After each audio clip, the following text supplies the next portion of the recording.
মাহে রমাদানুল মুবারক মাস আসার আগে আগে পূর্ব প্রস্তুতি এবং আমাদের করণীয় কি, কিভাবে আমরা মাহে রমাদানুল মুবারক মাসকে বরণ করে নিব, স্বাগত জানাবো। এক কথায় মাহে রমাদানুল মুবারক মাসের প্রস্তুতি স্বরূপ আজকের ওয়াজ নসিহত ইনশাআল্লাহ হবে। আমি যে আয়াতে কারিমা আপনাদের সম্মুখে তিলাওয়াত করেছি, উক্ত আয়াতে কারিমা আল্লাহ রাব্বুল আলামিন এই আয়াতে কারিমা ইরশাদ করছেন, বিসমিল্লাহির রহমানির রহিম, তাআওয়ানু আলাল বিররি ওয়াত-তাকওয়া ওয়া লা তাআওয়ানু আলাল ইসমি ওয়াল উদওয়ান।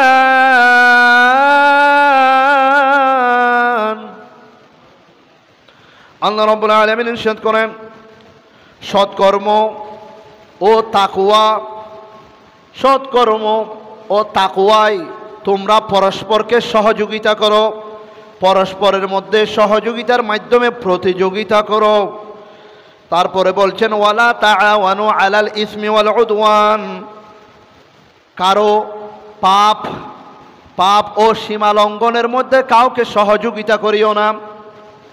পাপ কাজের মধ্যে, সীমা লঙ্ঘন, জুলুমের মধ্যে, অত্যাচারের মধ্যে, গুনাহের কাজের মধ্যে, যে কাজ আমল বিরোধী, যে কাজ আল্লাহ বিরোধী, যে কাজ নবী বিরোধী, যে কাজ ইসলাম বিরোধী, যে কাজ মা বাবা বিরোধী, যে কাজ মুরব্বী বিরোধী, যে কাজ শিক্ষক বিরোধী, যে কাজ সমাজ বিরোধী, যে কাজ রাষ্ট্র বিরোধী, যে কাজের মাধ্যমে দুনিয়া আখিরাত উভয় জাহান বরবাদ হয়ে যাবে, সেই সমস্ত কাজে একে অপরকে সহযোগিতা করতে নিষেধ করে দিয়েছেন। সুবহানাল্লাহ। সহযোগিতা না করতে নিষেধ করে দিয়েছেন এবং সহযোগিতা করতে বলেছেন, প্রতিযোগিতা করতে বলেছেন ভালো কাজের মধ্যে। সুবহানাল্লাহ।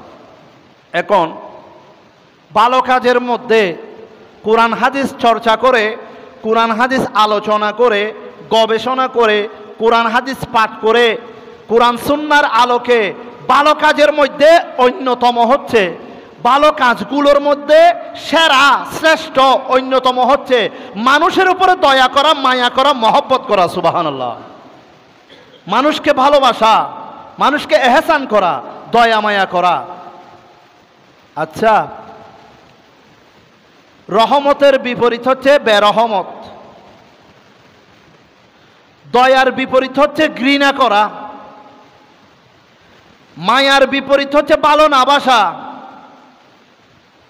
সহযোগিতার বিপরীত হচ্ছে ক্ষতি করা।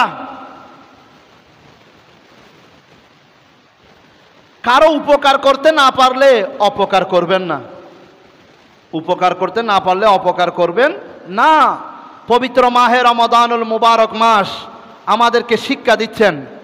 আল্লাহ আমাদের এই তকদিরের মধ্যে কত বড় কপাল। আমার নবী বারবার দোয়া করেছেন, আল্লাহুম্মা বারিক লানা ফি রজবা ওয়া শাবানা ওয়া বাল্লিগনা রমাদান। আমার নবী বারবার দোয়া করেছেন, আল্লাহ শাবান মাস, রজব মাস, শাবান মাস আমাদের জন্য বরকতময় করে দিন।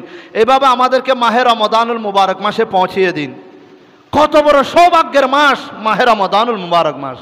আপনি যদি সে মাসে আপনাকে যদি কেউ অপছন্দ করে, দয়া মায়া না করে, জুলুম করে, অত্যাচার করে, ঠকায়, ধোঁকা দেয়, কষ্ট দেয়, আপনার প্রতি কেউ যদি দয়া মায়ার দৃষ্টিতে না তাকায়, বা ঘর থেকে বের হয়েছেন, হাইজ্যাকার হয়েছেন, লুটতরাজ হয়েছেন, আপনাকে যে কোনোভাবে চাপা দিয়ে আঘাত করা হয়েছে, আপনি যে কোনোভাবে হয়রানির মুখোমুখি হয়েছেন, যে কোনোভাবে আপনাকে মল্লম পার্টি, বেহুশ করে দেয় এমন পার্টি, হাইজ্যাকার, এগুলো যদি আপনাকে রাস্তার মধ্যে ঈদের বাজার করতে গিয়ে, রমজানের বাজার করতে গিয়ে যদি আপনার সব কিছু কেড়ে নেয়, শুধু তাই নয়, বাসের মধ্যে যদি আমার মা বোনের ইজ্জত লুটে নেয়, তাহলে এটা তো আপনি মুসলমানের স্বভাব নয়। আপনি মাহে রমাদানুল মুবারক পেয়েছেন এগুলি করার জন্য। মাহে রমাদানুল মুবারক মাসে যদি এগুলি হয়, আপনি মুসলমান হিসেবে সহ্য করতে পারবেন না। আপনার বিবেকে বাধা দিবে। আপনার হাতকে অপর মুসলমান ভাইকে সহযোগিতা করার জন্য, দয়া মায়া করার জন্য, ইফতারি দান করার জন্য, জাকাত দেওয়ার জন্য, দান করার জন্য, উপহার দেওয়ার জন্য, খাদ্য সামগ্রী, কাপড় চোপড় ইত্যাদি ইত্যাদি সহযোগিতার জন্য যে মাসে আপনাকে দানের হাত, ভালোবাসার হাত, দয়ার হাত প্রসারিত করতে হবে, সেখানে আপনি দয়ার বিপরীত হত্যা করছেন, খুন খারাপি করছেন, লুটতরাজ করছেন, ধোঁকা দিচ্ছেন, ঝগড়া করছেন, জুলুম করছেন। এগুলি মুসলমানদেরকে মানায় না। এগুলি মুসলমানদের স্বভাব নয়, এগুলি ইহুদি নসারা জালেম অত্যাচারীদের স্বভাব। প্রিয় হাজরিন, সেজন্য মাহে রমাদানুল মুবারক মাস আসার আগে আগে তাকওয়ার কাজে, ভালো কাজে পরস্পরকে সহযোগিতা করুন। পাপ, গুনাহ, সীমা লঙ্ঘনকারীদের থেকে নিজেকে বিরত রাখুন। নিজে সীমা লঙ্ঘনকারীকে সহযোগিতা করবেন না, বরং বাধা দিবেন, প্রতিহত করবেন, প্রতিবাদ জানাবেন, প্রতিরোধ করবেন। এটাই হচ্ছে মাহে রমাদানুল মুবারকের শিক্ষা। সুবহানাল্লাহ। প্রিয় হাজরিন, আমার রাসূলে পাকের হাদিস সহিহ বুখারী শরীফ, সহিহ মুসলিম শরীফ হযরতে জাবির ইবনে আব্দুল্লাহ রাদিয়াল্লাহু তাআলা থেকে বর্ণিত হয়েছে, ক্বালা রাসূলুল্লাহ সাল্লাল্লাহু আলাইহি ওয়াসাল্লাম লা ইয়ারহামুল্লাহু মান লা ইয়ারহামুন নাস। আল্লাহু আকবার। এই সহিহ বুখারী শরীফের 9 খণ্ড 115তম পৃষ্ঠায় এবং সহিহ মুসলিম শরীফের মধ্যে 4 খণ্ড 1809 পৃষ্ঠায় এই হাদিসে পাক আরো অন্যান্য হাদিসের মধ্যে এসেছে। বলা হচ্ছে, আমি ন্যায় ও সত্যের মূর্ত প্রতীক রাসূলুল্লাহ সাল্লাল্লাহু তাআলা আলাইহি ওয়াসাল্লামকে বলতে শুনেছি, দুর্ভাগা ছাড়া কারো থেকে দয়া বের করে নেওয়া হয় না। যে মানুষ আরেক মানুষের উপরে দয়া করবে না, রহম করবে না, মায়া করবে না, ভালোবাসবে না, আল্লাহ তার উপরে দয়া করেন না। এটাই হচ্ছে মূল কথা। হাদিসের মূল কথা হচ্ছে, যে মানুষের উপরে দয়া করেন না, আল্লাহ তার উপর দয়া মায়া রহমত করেন না। এটাই হচ্ছে হাদিসের মূল কথা। প্রিয় হাজরিন, আমরা জানি, আমরা দেখছি, মুখে বলার জন্য নয়, আমরা সবাই দেখছি দুনিয়া এখন হাতের মুঠোয়। দেশ কোন দিকে যাচ্ছে, পরিস্থিতি কোন দিকে যাচ্ছে আমরা দেখছি, জানি। সুতরাং বলার কিছু নেই, নিজে নিজে সংশোধন হতে হবে। নিজে ভালো, জগৎ ভালো। আমি আমার প্রতিবেশীকে ঠকাবো না, আমি আমার হকদারকে ঠকাবো না, আমি আমার সমাজের কাউকে ধোঁকা দিব না, কষ্ট দিব না। যতটুকু পারি সহযোগিতা করব, যতটুকু পারি মায়া মমতা করব, সহযোগিতা করব। এমন একটা হাদিসে পাক এখানে এসেছে যে হাদিসের মধ্যে আমার নবী সরাসরি বলে দিয়েছেন, সামি'তু আবুল কাসিম সাদিকি মাসদুক সাল্লাল্লাহু আলাইহি ওয়াসাল্লাম ইয়াকুলু লা তুনজাউর রাহমাতু ইল্লা মান শাকী। বলছেন, আমি ন্যায় ও সত্যের মূর্ত প্রতীক আবুল কাসেম আমার রাসূলুল্লাহ সাল্লাল্লাহু আলাইহি ওয়াসাল্লামকে এই কথা বলতে শুনেছি, দুর্ভাগা ছাড়া কারো থেকে দয়াকে, রহম করাকে, মায়া করাকে বের করে নেওয়া হয় না। কারো অন্তর থেকে রহমত, দয়া, মায়া, আল্লাহ যদি তাকে অপছন্দ করেন, আল্লাহর লানত, গজব যদি তার উপরে আসে, তার অন্তর থেকে আল্লাহ দয়া মায়াটা উঠিয়ে নেন, তার অন্তর থেকে আল্লাহ দয়া মায়াটা বের করে ফেলেন। এটাই আমার রাসূলে পাকের হাদিসে পাকের বার্তা।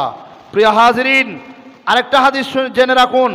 ক্বালা রাসূলুল্লাহ সাল্লাল্লাহু আলাইহি ওয়াসাল্লাম রাহিমুনা ইয়ারহামুহুমুর রহমান ইরহামু মান ফিল আরদি ইয়ারহামুকুম মান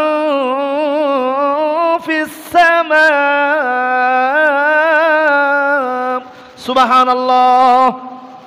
রাসূলুল্লাহ সাল্লাল্লাহু তাআলা আলাইহি ওয়াসাল্লাম ইরশাদ করেন, দয়া তথা অনুগ্রহকারীর উপরে আল্লাহ পরম দয়া করেন।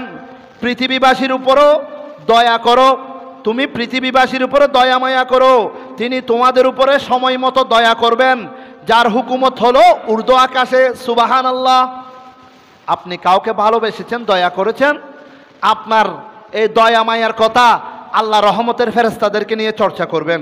আমার ওই বান্দা আরেক বান্দাকে ভালোবেসেছে, রহমত করেছে, হে আসমানের ফেরেশতারা, তোমরাও তার উপরে রহমত, দয়া মায়া বর্ষণ করো। সুবহানাল্লাহ।